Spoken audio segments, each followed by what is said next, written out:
Welcome. Come along with me today as I show you a high level how-to of how I put together a new fireplace mantle to finish off sort of the design of my family living room. Now again, this will be a high level, a little bit different than my usual DIY videos. So it'll be a tips, tricks, and shoulda, woulda, couldas. And hopefully that'll get you on your way to designing your very own custom mantle fireplace and how you would like it to look for your home. I started by laying out the front face of the mantle. I knew that I wanted to make as little cuts as possible, so I chose to make my mantle 8 foot wide and 4 foot tall. By going 8 by 4, I was able to use a lot of pre-cut pieces and speed up the installation of the framing. I chose to orient my boards with a flat face facing out that provided two advantages. I didn't need to put any underlying studs underneath the fireplace because I was getting full strength from the board with the flat face facing out and the deep section going up and down. That saved me a lot of extra cuts for underlying stud face, and I'll show you later on in the video how that looked. And the second advantage was any kind of screws or nails I attached to this frame, it was easy to find the studs. Here I'm attaching the ledger board. This will provide the back support for the mantle. As you notice in the video, the only consistent helper I had was my 2-year-old son. So to get this 2x6 ledger attached to the studs on the wall at the correct height, I tapped some temporary nails into the stud at the correct height, accounting for the depth of the ledger. I did that at about 4 locations, then I went back, placed the ledger in place, and applied the screws into the studs accordingly. Here I'm attaching the side support pieces for the mantle. I chose to make our family mantle about 15 inches deep. Accounting for the frame, that gave about 12 inches of clear space for hand maneuvering, for plugging in the fireplace, cable box, and additional storage that we wanted for games and things of that nature. At this point, came up against my first real regret, and that was the type of wood I bought. I bought my wood from the typical big box store, and I tried to make sure that it was plain and straight when I bought it, but I didn't count for how green the wood was. So when you go to a big box store, you'll see that you usually put the nice, fresh, white looking pieces right on the front aisle.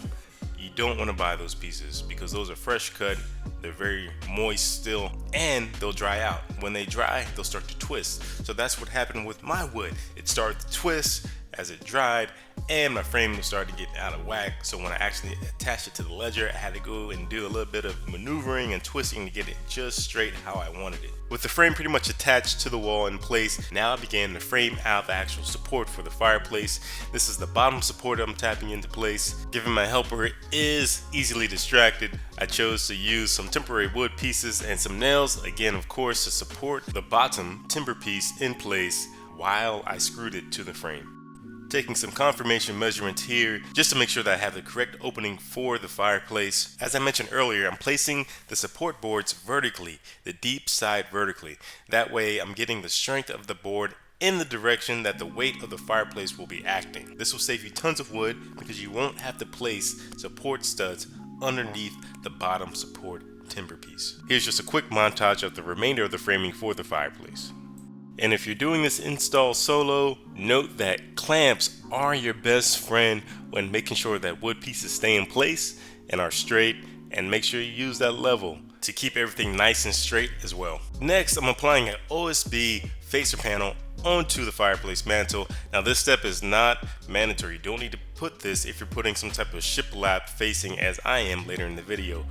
But, and big but, if in the future you plan to put maybe a stone facing or tile on the front face of your mantle, you want to put down this board. You want to put down some kind of plywood or OSB, have a flat plain surface to apply your grout or your construction adhesive for your tile or stone that you plan to place. With my family's particular fireplace model, they had a back support that I had to install. I'm putting that in place now, and I'll do a test fitment of the fireplace.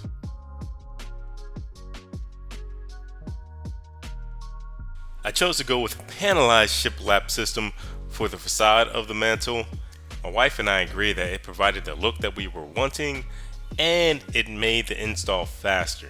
Going this route also played nicely into the 4x8 modularity of the fireplace. These panels come in 4x8 sizes, so it was already the correct size. All I needed to do was cut the center of the panel out for the fireplace. With the front facade on, I decided to go ahead and do a test run of the fireplace, make sure everything was in order, working, it had the look that we wanted. Knowing that it was operable, I went ahead and applied the side facade to the mantle.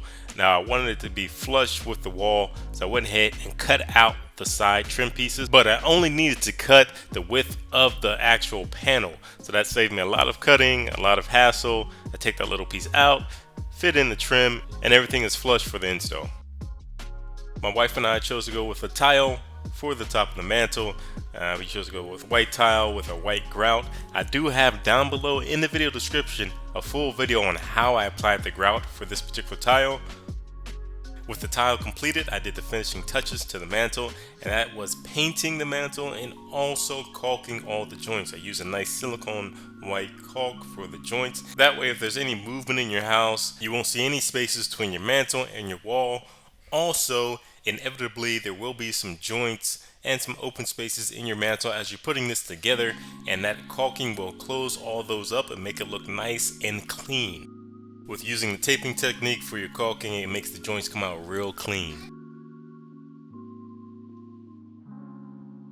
Some extra features I put in place is that I left one tile ungrouted, and I put a little slot inside the mantle. That way I can fit the wiring for the TV right below, and it looks all clean. You can barely even tell that that piece is not grouted. I also put in a side portion access hole for the mantle. Now I want to do this a little bit cleaner. I plan to put some kind of Velcro on the back of this pop-out panel just so I can pop this off and on with ease. My original thought, I was going to do a hinge door for this access panel, but I didn't like how much space an actual hinge door took, so I decided to do a pop-out kind of Velcro piece here. If you have any ideas to make this cleaner, please comment down below. It may help myself out in the future or somebody else in YouTube land. And with that comes the conclusion of this fireplace DIY install. Just a quick summary of some of the tips I provided earlier. Modularity. Using pre-cut pieces will save you a lot of time. If you're not the most skilled carpenter, you'll thank yourself later. So if you're lucky enough to have a mantle size that can fit the modularity of maybe an 8-foot wide mantle, or maybe 6-foot wide mantle, you can buy pre-cut pieces and it will simplify your life. Another tip is don't skimp on the actual finishes. So your paint, make sure you use good paint. Make sure you use an eggshell or a satin finish at the minimum. And also your caulking, caulk your joints. It makes everything look cleaner and it hides any imperfections in the actual alignment of your mantle. Of course, lastly, my regrets and shoulda, woulda, couldas. I wish I would have bought better quality wood. Remember, no green wood. Freshly cut, it has moisture. It will twist on you. No good. Also, I wish I had a better plan for the pop-out panel. Right now, I'm going with the Velcro. But again, if you have any ideas, list that down below. As always, thank you for watching. If you liked it, please like, subscribe, share. As I mentioned multiple times in the video, if you have any tips, I love those. Please comment down below to make this easier for myself or anybody else watching the video. Also, if you came up with any good ideas, please comment down below as well. I love to hear that stuff too, related to the design of your mantle. Again, thank you. Until next time, I'm out.